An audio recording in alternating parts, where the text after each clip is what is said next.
Hello दोस्तों, एक बार फिर से आपका स्वागत है सैटरडे नाइट पॉडकास्ट में।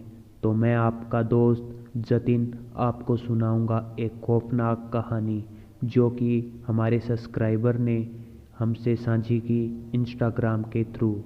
तो समीर नाम के सब्सक्राइबर ने यह कहानी हमसे साझी की। तो चलते हैं कहानी की तरफ, जो कि मैं अपने पॉइंट ऑफ व्यू से आपको सुनाऊंगा। तो कहानी की शुरुआत ऐसे होती है कि एक हॉस्पिटल होता है, काफ़ी बड़ा हॉस्पिटल, जिसके अंदर काफ़ी डॉक्टर्स और पेशेंट्स होते हैं। डॉक्टर का नाम अमित होता है, जो कि इस हॉस्पिटल का ओनर था। तो उसका दोस्त होता है जिसका नाम सुखदेव होता है, और वो पोस्टमार्टम करता है। और अमित और सुखदेव के बीच काफ़ी गहरी दोस्ती थी। जो कि काम अमित नहीं कर सकता था तो वो सुखदेव को कह दिया करता। एक दिन की बात है, अमित ने सुखदेव से कहा कि एक दीपक नाम का लड़का तुमसे काम सीखने के लिए आएगा, पर तुम्हें उसको डराकर वापस भगा देना है, यानी कि उसको काम नहीं सिखाना। तो सुखदेव ने हामी में कहते हुए कहा कि अच्छा ठीक है, कल सुबह वो वहाँ आएगा। अमित ने यह कहकर उससे कहा कि उसकी एक खासियत है। तभी अमित के पास फ़ोन आता है और सुखदेव उनसे खासियत पूछता है।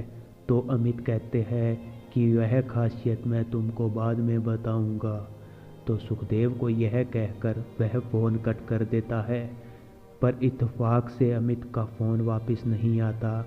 सुखदेव अगले दिन तैयारी के साथ पोस्टमार्टम करने के लिए हॉस्पिटल जाता है, और उसको पता था कि आगे दीपक नाम का लड़का आएगा जिसको उसने निकालना है डरा कर। तो सुखदेव पूरी तैयारी के साथ हॉस्पिटल आ जाता है। आगे दीपक मिलता है और सुखदेव उससे पूछता है कि क्या तुम दीपक हो। तो सुखदेव के कहते ही दीपक हाँ कर देता है, और सुखदेव को पता चल जाता है कि यह दीपक है जिसको डराकर हमें बाहर निकालना है। सुखदेव ये कहते हुए उसको पोस्टमार्टम रूम में ले जाता है। दीपक भी धीरे धीरे उसके पीछे चलने लगता है। पोस्टमार्टम रूम के अंदर आते ही सुखदेव लाश के ऊपर से वाइट कपड़ा हटाता है। काफ़ी पुरानी लाश थी। तो यह देखकर दीपक थोड़ा डर जाता है। सुखदेव हंसने लगता है और कहता है, हा हा हा हा, तुम तो लाश देखकर ऐसे डर गए जैसे कि आत्मा देख ली हो। तो यह सुनकर दीपक कुछ नहीं बोलता, और सुखदेव उससे उल्टे सीधे सवाल पूछने लग जाता है, जैसे कि तुम को यह काम करना होगा, जैसे कि लाश के अंदर से सारे ऑर्गन बाहर निकालने होंगे, वो भी लाश फाड़ कर। तो दीपक यह सुनकर थोड़ा सा डर जाता है, पर बोलता कुछ नहीं। यह देखकर सुखदेव को गुस्सा आ जाता है, और वह एक सीजर लेता है। सीजर लेकर वह एक लाश के गर्दन से कट करते हुए और उसके पेट तक चला देता है सीजर को। तो दीपक थोड़ा डर जाता है और कुछ नहीं बोलता। दीपक के मुंह से ऐसे मानो कि कोई शब्द ही नहीं निकल रहे हो। तो फिर सुखदेव उससे कहता है कि ऐसे काटते हैं लाश को।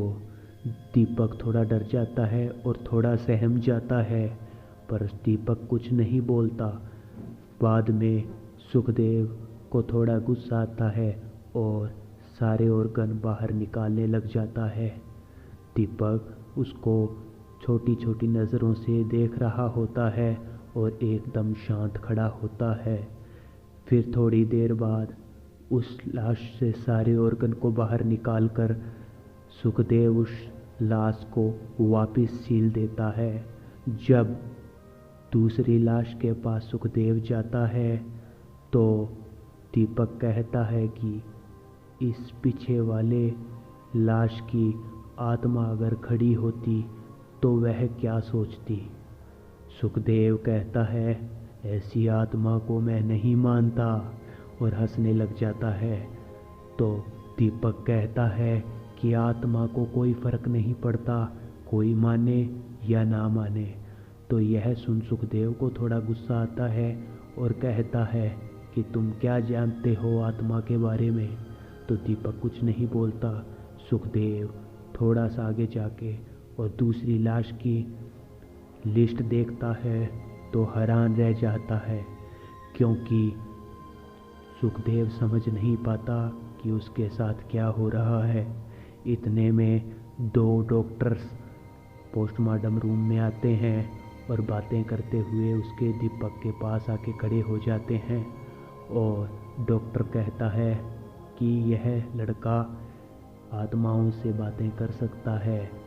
तो दूसरा डॉक्टर कहता है, ऐसे कैसे कर सकता है, क्या आत्मा भी उनसे बातें करती है। तो दीपक कुछ नहीं बोलता। अब पहला डॉक्टर कहता है, तो तुम देखो, जो कल तक पोस्टमार्टम करता था वो आज भी पोस्टमार्टम सीट पर सोया हुआ है। तो यह देख दूसरा डॉक्टर हैरान हो जाता है और दीपक से पूछता है कि आत्मा सच में होती है क्या। तो दीपक कहता है कि बॉडी से जब आत्मा अलग होती है तो उसको खुद को नहीं पता होता कि वह बॉडी से अलग हो चुकी है, और वह रोज़ की तरह अपने सारे काम करती है। तो डॉक्टर थोड़ा देखकर हैरान हो जाता है कि यह सब इसको कैसे पता। और दीपक मन ही मन थोड़ा मुस्कुराता है और सोचता है। तब डॉक्टर पूछता है कि क्या सुखदेव की लाश की आत्मा सुखदेव के पास है। तो दीपक जाली की तरफ देखता है जो कि एक दीवार के पास लगी हुई थी हवा के लिए। और डॉक्टर जब देखते हैं कि दीपक जाली के पास देख रहा है तो वह जाली की तरफ देखते हैं तो वहाँ से एक ठंडी हवा अंदर आती है। और ऐसा होते ही कहानी का एंड हो जाता है। तो यह कहानी हमारे दोस्त समीर ने हमसे शेयर की। आप इस कहानी को सुनिए और हमें बताएं कि कहानी कैसी लगी। ऐसी ही कहानी लेकर हम अपने चैनल पर आते रहते हैं। मिलते हैं आपसे नेक्स्ट वीडियो के अंदर। तब तक के लिए चैनल को सब्सक्राइब कर लीजिएगा। अलविदा, जय श्री राम।